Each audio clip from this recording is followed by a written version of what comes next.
আল্লাহ বলেন فأما من ثقلت موازينه فهو في عيشة راضية যার আমলনামাতে নেকি বেশি হবে, মিজানের পাল্লাতে নেকির পাল্লাটা যার বেশি ওজনদার হবে, সেই ব্যক্তি থাকবে শান্তিতে আল্লাহর জান্নাতে। জবান খুলে বলেন সুবহানাল্লাহ। পরের আয়াতে আল্লাহ বলেন ওয়া আম্মা মান খাফফাত মাওয়াজিনুহু ফাউম্মুহু হাবিয়া। আর যে ব্যক্তির আমলনামাতে গুনার পাল্লাটা ভারী হবে, নেকির পাল্লাটা হালকা হয়ে যাবে, ওই ব্যক্তির ঠিকানা হবে হাবিয়া নামক জাহান্নাম। মুআজ্জাজ হাজিরিন, এই যে আজকে আপনারা বয়ান শোনার জন্য আসছেন, আল্লাহর পয়গম্বর বয়ান করছেন, যখন কোন জায়গায় কোরআনের আলোচনা হয়, জিকির হয়, তেলাওয়াত হয়, তাসবিহ পাঠ করা হয়, তাকবীর হয়, এই সমস্ত ওয়াজ মাহফিলে যখন মুসলমানরা যায়, দিনদার মানুষেরা যখন যায়, আমার পয়গম্বর বলেন প্রতি কদমের কদমের বদলায় আল্লাহ তাআলা প্রত্যেকটা মানুষকে 10টা করে নেকি আমলনামার মধ্যে দিয়া দেন। প্রতি কদমে 10টা নেকি, 10টা করে গুনাহ মাফ। আল্লাহু আকবার। আল্লাহ বয়ান করেন ইন্নাল হাসানাত ইউযহিবুনাস সাইয়্যাত।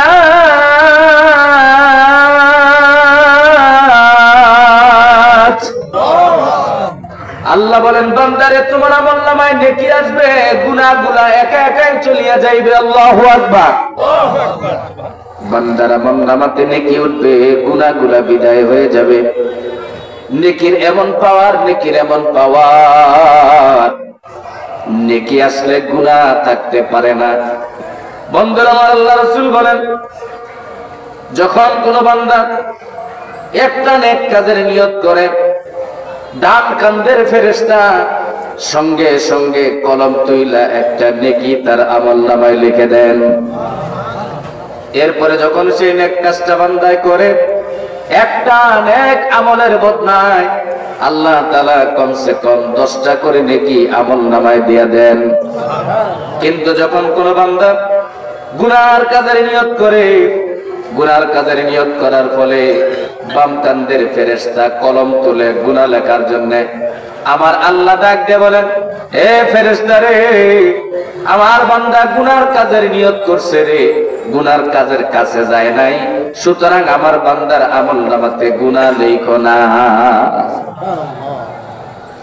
নিয়ত করছে কিন্তু গুনাহ তো করে নাই, কয় না, কয় তাহলে গুনাহ লিখিস না। আর নেক আমলের নিয়ত করার সাথে সাথে নেকি লিখে দেয়। সুবহানাল্লাহ। রাসূল বলেন মান জাআ বিল হাসানাতি ফালাহু আশরু আমসালিহা।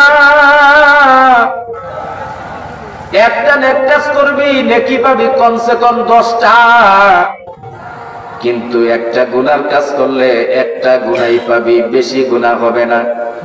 বান্দা যখন একটা গুনার কাজ করে, বাম কাঁধের ফেরেশতা কলম তুলে 10টা গুনাহ লেখার জন্য, আমার আল্লাহ ডাকতে বলেন ফেরেশতা রে, আমার বান্দা গুনার কাজ করছে একটা, গুনাহ লিখবি একটা।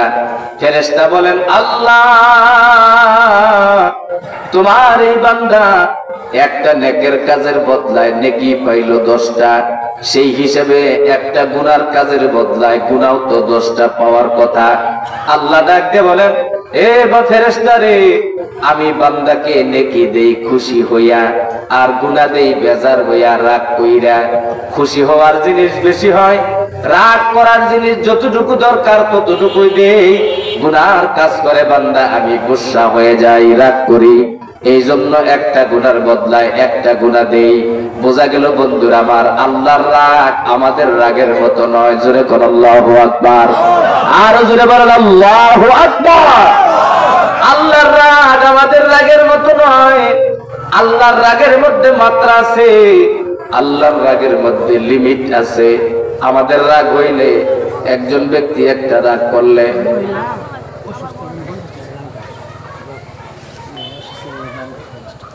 পরে কবার নেই না উঠে দে আল্লাহ বসেন ভাই ভাই দাঁড়ায় থাকেন না সে বসেন গেটে কেউ দাঁড়ায় থাকবেন না চলবে না ইনশাল্লাহ কিছুক্ষণ আল্লাহ কবুল করুক বলে আমি আরো জোরে কোন আমি আল্লাহর রাগ আমাদের রাগের মতো না আমাদের যদি কেউ একটু রাগ করে এটা ধমক দেয় আমরা সেটার ফিরে উল্টা তার 10 গুণ বেশি প্রতিশোধ দিই ঠিক কিনা তুই আমার চর দিছিলাম দল ক্ষমতায় যাই তোর 14 গোষ্ঠী জেলের ভাত খাওয়াবো কথা ঠিক না বেঠিক এই হলো আমাদের রাগ আল্লাহ রাব্বুল আলামিন বলেন তোমাদের রাগের মতো আমাদের রাগ না আমার রাগ নয় আমি রাগ করার পরেও তোমাকে খাবার দেই আমি রাগ করার পরেও তোমারে সুস্থ রাখি আমি রাগ গোসা করার পরেও তোমাকে ভালো রাখি সব কিছু দেই তারপরেও বান্দারে তুমি কৃতজ্ঞ হও না আল্লাহ গুনাহ দেয় রাগ করিয়া আর নেকি দেয় আল্লাহ রাব্বুল আলামিন খুশি হইয়া খুশির দাম বেশি রাগের দাম কম তাহলে বোঝা গেল সওয়াবের মধ্যে আয় আছে সওয়াবের মধ্যে আয় বরকত আছে গুনার মধ্যে কোনো আয় নাই তারপরে আবার বান্দা যত নেকি করে যেই পরিমাণ নেকি আমলনামায় লেখা হয় ওই পরিমাণ গুনাহ কাইটা দেওয়া হয় তাহলে নেকির মধ্যে খালি আয় গুনার মধ্যে কোনো কি নাই আয় নাই এরপরেও যেই মানুষগুলা কিয়ামতের দিন আমলনামার মধ্যে গুনার পরিমাণ বেশি থাকবো ওর মতো কপাল গোনা তো আছে আল্লাহ কইব বান্দারে তোমার নেকির ভিতরে আয় ছিল গুনার ভিতরে কোনো আয় বরকত ছিল না বান্দারে তারপরেও তোমার আমলনামাতে গুনার পরিমাণ এত বেশি কেন বোঝা গেল তুই সারাটা জীবন গুনার মধ্যে কাটাইলি রে বান্দা সারাটা জীবন গুনাহ করে করে কাটাইছ ও বান্দা তোমার জন্য আমি কিছুই করতে পারবো না ভাইরা এই খরচটা এই দুনিয়াতে কয়দিন থাকবে রে বন্ধু আজকে আছি কালকে নাই এই দুনিয়া থেকে যে কোনো মুহূর্তে আমার আল্লাহ রাব্বুল আলামিন ডাক দিয়া পরাণের পাখির টান দিয়ে নিয়ে যাব মামলা মোকদ্দমা হইলে থানা থেকে নোটিশ আসে তোমার নামে কেস হইছে তোমার নামে মামলা হইছে সাবধান হয়ে যাও তোমার নামে ওয়ারেন্ট জারি হবে কিন্তু আমার আল্লাহ আজরাইলকে পাঠাইয়া দেন কোন মামলা জারি হয় না কোন ওয়ারেন্ট জারি হয় না কোন রকমের সতর্কতা করা ছাড়া আমার আল্লাহ রাব্বুল আলামিন সরাসরি আজরাইলকে পাঠাইয়া দেয় বন্ধুরা আমার যে দুনিয়াতে আছি এই দুনিয়া আমাদের জীবনের শুরু নয় এই দুনিয়াটা আমাদের জন্য শেষও নয় আমরা এই দুনিয়াতে আগমন করার পূর্বে আরো 2টা জায়গা পাড়ি দিয়েছি দুনিয়া থেকে যাওয়ার পরে আরো 2টা জায়গায় আমাদের যাওয়া লাগবে মোটমাট 5টা জায়গায় সবগুলা মানুষকে থাকতে হয় 5টা জগতে 5টা স্টেশনের মধ্যে থাকা লাগে এই 5টা স্টেশনের মধ্যে 1 নম্বর স্টেশনের নাম হলো আলমে আরওয়াহ রূহের জগৎ আল্লাহ রাব্বুল আলামিন तमाम পৃথিবীর সমস্ত মানুষের রূহগুলোকে একদিন বানাইয়া একটা জায়গার মধ্যে রাইখা দিলেন যেই জায়গাটার নাম হলো আলমে আরওয়াহ ওই রূহের জগতে আমরা সকলেই ছিলাম আল্লাহর কাছে বলেছিলাম আল্লাহ সারাটা জীবন এখানে থাকবো গো কোনো জায়গায় যাব না আল্লাহ কইল বান্দারে না না তুমি সারা জীবন এখানে থাকতে পারবা না এখান থেকে তোমাকে 2 নম্বর আরেকটা জগতে যাওয়া লাগবে যে জগৎটার নাম হলো আলমে আরহাম তোমার মায়ের উদর আল্লাহর হুকুম হয়ে গেল ফেরেশতার মাধ্যমে রূহ পাঠিয়ে দিল মা দুঃখিনীর পেটের মধ্যে আমি চলে আসলাম মায়ের পেটে আস্তে করে বড় হতে লাগলাম মায়ের নাভি থেকে বাচ্চার নাভি পর্যন্ত একটা তার লাগাইয়া দিয়া আল্লাহ রাব্বুল আলামিন মায়ের শরীরের তাজা রক্তগুলা বাচ্চারে খাওয়াইয়া বাচ্চাটারে আস্তে করে বড় করতেছি মায়ের পেটে বাচ্চার কোনো কাজ করন লাগে না খেতেও যাওয়া লাগে না কোনো পরিশ্রম করার দরকার পড়ে না। 9.5 মাস পর্যন্ত মায়ের পেটে থাকলাম। আমার রাসূল বলেন, প্রতিটা সন্তান মায়ের পেটে থাকাকালীন আল্লাহর কাছে আবদার জানায়, আল্লাহ সারা জীবন এই জায়গায় থাকবো গো, আর কোন জায়গায় যাব না। আল্লাহ বলে দিলেন, না রে না, তুমি সারা জীবন মায়ের পেটে থাকতে পারবে না। মায়ের পেট হলো তোমার 2 নম্বরের জগৎ। এখান থেকে তোমার চলে যাওয়া লাগবে 3 নম্বর আরেকটা জগতে, যেই জগৎটার নাম হলো আলমে ফানা, আলমে দুনিয়া, দুনিয়ার জগৎ। চলে আসলাম দুনিয়ার জগতে। মা দুঃখিনীর প্রসব বেদনা শুরু হয়ে গেল। একটু পরেই সন্তান ভূমিষ্ঠ হইল। মুসলমান বন্ধুরা আমার, বলেন তো দেখি, সন্তান জন্মের পরে হাসে নাকি কান্দে? একটু জোরে কন। জন্মের পরে সন্তান কান্দিল। সন্তানের কান্নার আওয়াজ পাইয়া দৌড়াইয়া বাজারে যাইয়া মিষ্টি কিনে আনলাম। গ্রামের মানুষকে, বাড়ির মানুষকে মিষ্টি খাওয়াইলাম। আল্লাহর পয়গম্বর বলেন, উম্মতেরা রে, তোমার সন্তান জন্মের পরে মিষ্টি খাওয়াইলা, খুশি হইয়া গেলা, কিন্তু তোমার সন্তান জন্মের পরে কেন কান্দিল তুমি তো জানো না। জন্মের পরে কেন কান্দে তুমি তো জানো না। রাসূল বয়ান করেন, সন্তান জন্মের পরে 2টা কারণে কান্দে। জোরে বলেন, কয়টা কারণে? ভালো করে শুনবেন, দিলের কান লাগায় শুনবেন। 1 নম্বর কারণ হলো, এই সন্তানটা মায়ের পেট থেকে আসতে চায় নাই, আল্লাহর কাছে আশা করছিল, আল্লাহ সারা জীবন এখানেই থাকবো, আর কোনো জায়গায় যাব না। এই যে আশা করছিলাম, আশাটা ভাঙ্গা গেল গা। এই আশা ভাঙ্গা যাওয়ার কারণে ওই বাচ্চাটা কান্দে। 2 নম্বর কারণ, আল্লাহর নবী বলেন, প্রতিটা মানব সন্তান জন্মের সময় ওই বাচ্চার কাছে একটা আজাজিল শয়তান, ইবলিস শয়তান হাজির হয়ে যায়। শয়তান আইসা ওই বাচ্চার শরীরের ডান পাশে অথবা বাম পাশে আঙ্গুল দিয়ে একটা ঘাও মারে, একটা খোঁচা মারে। কানের কাছে মুখ নিয়ে ডাক দিয়ে কয়, এরে আদমের সন্তান, তোদের বাবা আদমকে সেজদা করি নাই, তোদের বাবা আদমকে সেজদা না করার কারণে আল্লাহ আমারে জাহান্নামী বানিয়ে দিয়েছে। তোদের বাবা আদমকে সেজদা না করার কারণে আল্লাহ আমারে অভিশাপ দিয়ে দুনিয়ায় পাঠিয়ে দিয়েছে। আমি আল্লাহর কাছে ওয়াদা করে এসেছি,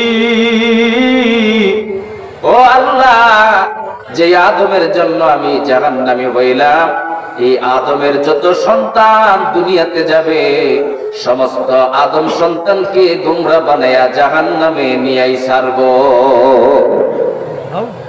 জোরে কোন নাউজুবিল্লাহ। এ আদম সন্তান, তুই আজকে দুনিয়াতে আসলি, আমি আজকে থেকেই তোর পিছনে লাইগা গেলাম। বুঝে থাকলে বলেন তো দেখি, শয়তান কবে থেকে আমাদের পাশ লাগছে? যেদিন জন্ম নিয়েছিলাম ওই দিন থেকে শয়তান আমাদের পাশে লাগছে। আল্লাহ নবী বলেন, শয়তানের ধমক খাইয়া ওই বাচ্চাটা কান্নাকাটি শুরু করে দেয়। কান্নাকাটি দূর করার জন্য, বাচ্চার মনের ভয়টা দূর করার জন্য নবী বলেন, তোমার সন্তানের জন্মের পরে ডান কানে আযান দিবা, বাম কানে ইকামত দিবা। এটাই হলো নবীজির সুন্নাত। কিন্তু আমাদের দশা তো অন্যরকম। বেশিরভাগ সন্তান হাসপাতালে সিজারে জন্ম নেয়। ছেলে সন্তান হইলে খুশির কারণে আযান দেওয়ার কথা অনেকের মনে থাকে না। মেয়ে সন্তান জন্ম নিলে অনেক কপাল পোড়া আছে, রাগ কইরা দ্বারে কাছেও যায় না। কথা কোন আছে না নাই? এ বাইরে, তোমার মেয়ে জন্মিল, এই জন্য তুমি যে মন খারাপ করলা, তোমার বিবির উপরে রাগ খাটাইলা। আসলে তুমি তোমার বিবির সাথে রাগ না খাটাইয়া তুমি তো মূলত আল্লাহর সাথে রাগ খাটাইলা। তোমার এই মেয়ে সন্তান তোমার বিবিয়ে দেয় নাই, পৃথিবীর কোন মানুষের ক্ষমতা নাই মেয়ে দেওয়া ছেলে দেওয়া। কোন জিন, কোন পরী, কোন ফেরেশতা, কোন ওলি আল্লাহ, কোন গাউস কুতুব, কোন পয়গম্বর মানুষকে সন্তান দিতে পারে না। মানুষকে সন্তান দেওয়ার মালিক একমাত্র যিনি, তার নাম হলো আল্লাহ। রব্বুল আলামিন বয়ান করেন, লিল্লাহি মুলকুস সামাওয়াতি ওয়াল আরদ ইয়াখলুকু মা ইয়াশা। আসমানের মালিক আল্লাহ, জমিনের মালিক আল্লাহ। আল্লাহ যখন যা মনে চায় আমার আল্লাহ তাই বানায়। জোরে কোন মারহাবা, আরো জবান খুলে বলেন আল্লাহ মারহাবা।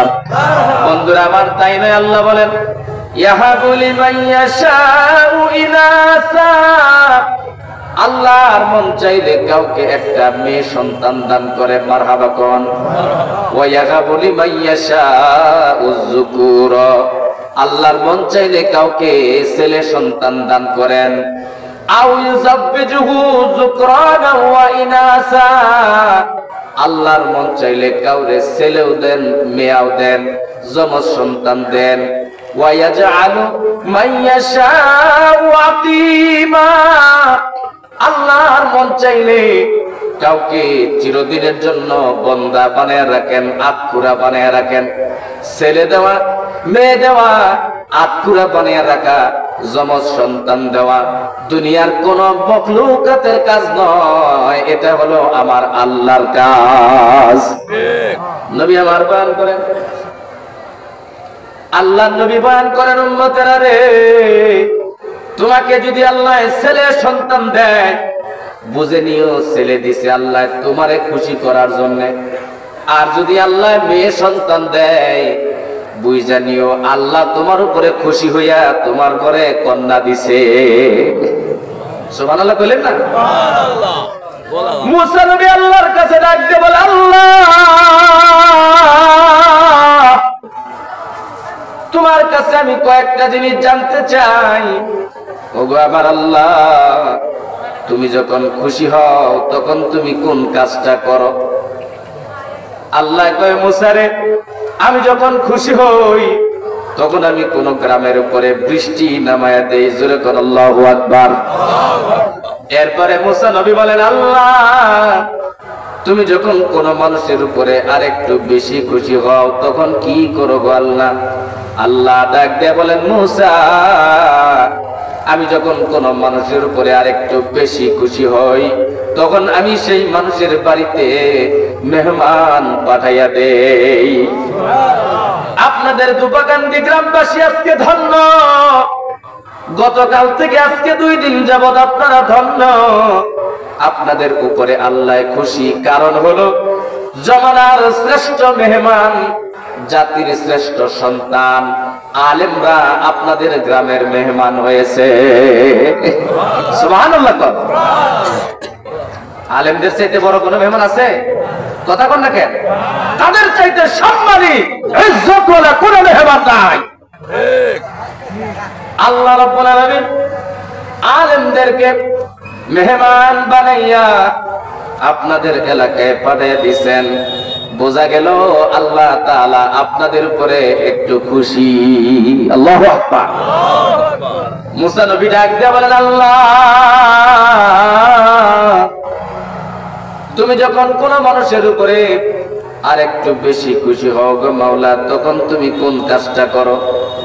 মুসা নবী কয়, আল্লাহ গো, কোন মানুষের উপরে অনেক খুশি যখন হও তখন কোন কাজটা করো গো আল্লাহ? আল্লাহ ডাক দিয়ে বলেন, মুসা আমি যখন কোন মানুষের উপরে অনেক পরিমাণের খুশি হইয়া যাই তখন আমি ওই মানুষটার সংসার এবং তার কুল উজালা করে দেওয়ার জন্য আমার পক্ষ থেকে একটা কন্যা সন্তান দান করি।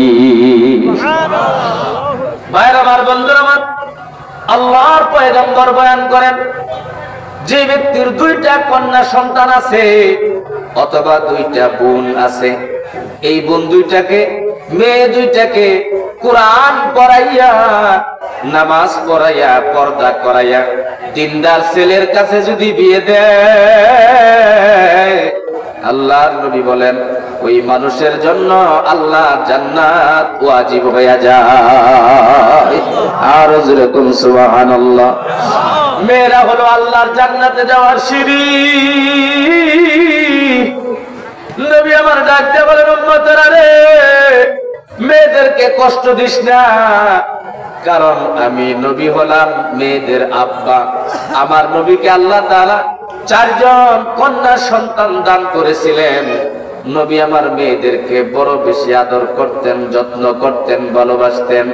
মুআজ্জাজ হাজিরিন, ভালো করে বুঝবেন, মেয়েদের এত দাম হওয়ার কারণ হলো মেয়েরা হলো মায়ের জাতি। কিসের জাতি? বুঝতেছেন আমার ওয়াজ? ভালো করে শুনবেন। মেয়েরা হলো মায়ের জাতি। আর মা কি জিনিস?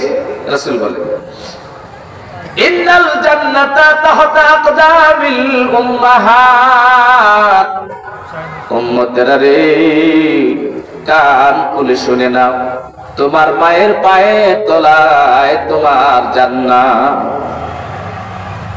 পীরের কাছে গেলে জান্নাত পাইতে পারো, নাও পাইতে পারো, কোন সন্তান দিতে পারে, নাও পারে, কোন জায়গায় জান্নাত পাইতেও পারো, না পাইতেও পারো, কিন্তু মায়ের পাও দয়া দিবা, মায়ের যত্ন করবা, আমার আল্লাহর জান্নাতের মালিক হয়ে যাইবা।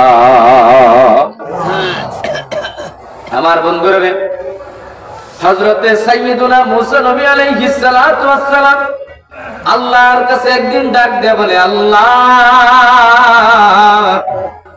তুমি আমাকে জানিয়ে দাও, আমার সাথে তোমার জান্নাতে কোন মানুষটা থাকবো গো আল্লাহ? আমার সাথে জান্নাতে কে থাকবো আল্লাহ, তুমি একটু কয়ে দাও। আল্লাহ কয়, তুমি এটা শুনে কি করবা? মুসা আলাইহিস সালাম কয়, আল্লাহ আমার তো শুনলে ভালো লাগবে। আল্লাহ কয়, মুসা তুমি অনেক বাজারে যাবা, যে দেখবা একটা কসাই, একটা জুয়ান পোলা কসাই, ওই জুয়ান পোলাটা, ওই কসাই পোলাটা তোমার সাথে জান্নাতে যাবে। এটা সুবহানাল্লাহ কইলেন না? আপনারা কি ঘুমাইছুন? একটু জোরে করেন, যার পরে হার নাই যে মুখে রুম ভাঙিয়ে যাবো, একটু জোরে করেন সুবহানাল্লাহ। মাশাআল্লাহ। পাশে যারা বয় হেরা গেছে, ওই সামনে দিকে কি আছে? ঠিক কি না ভাইরা আমার, বন্ধুরা আমার, সুবহানাল্লাহর ওয়াজ আগে কইরা লই, শুনবেন আল্লাহর পয়গম্বরের বয়ান। সুবহানাল্লাহ বলার দ্বারাতে আল্লাহ তাআলা 4টা পুরস্কার দেয়। জোরে বলেন কয়টা?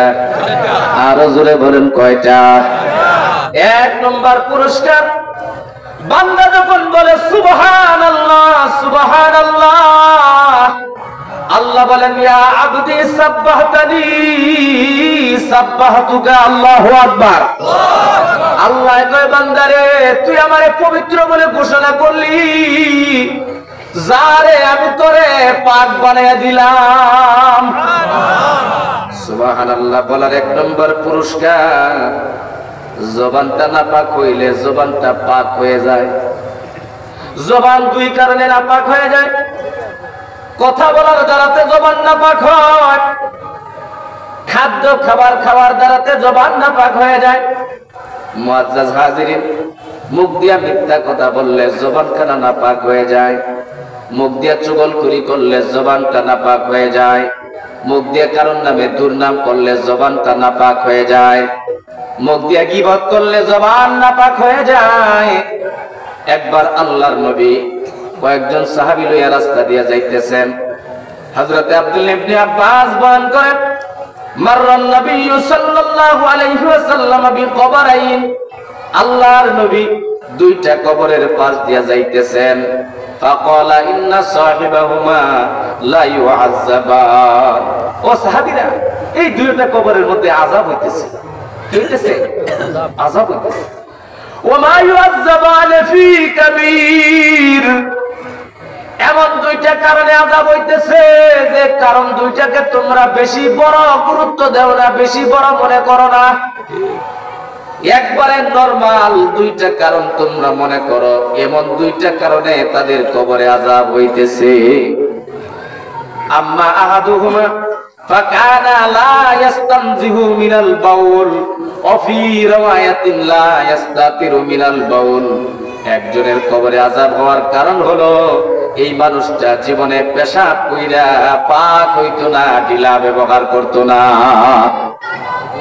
পেশাব করতো, শরীরে পেশাব লাগতো।